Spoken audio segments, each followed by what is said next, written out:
Let's talk about this thing we call the mentor method. Now, this is a method that you can use if you want to do some biblical mentoring or disciple making of people using the Pursue God library. It's based on 2 Timothy 2:2. It says, Paul writing, "You have heard me teach things that have been confirmed by many reliable witnesses.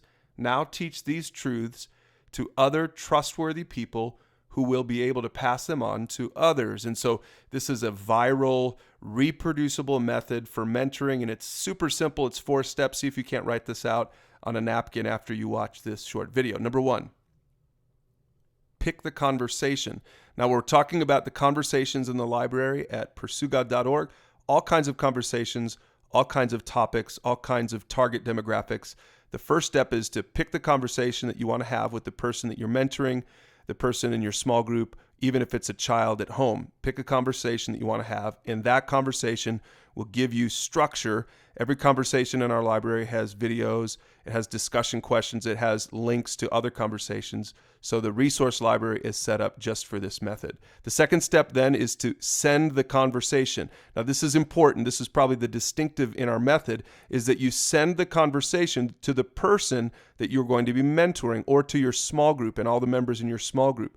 So let's sketch this out using our stick guys with big heads. So this is you on the left. You're sending the conversation to the person there on the right, the person or the people that you're going to be helping, that you're going to be mentoring. And then you're ready for step 3, which is somewhere down the road then, in a week, a couple days, whatever, you have the conversation. Now, this is intended to be a conversation. When you're mentoring someone, you're not just telling them everything you know.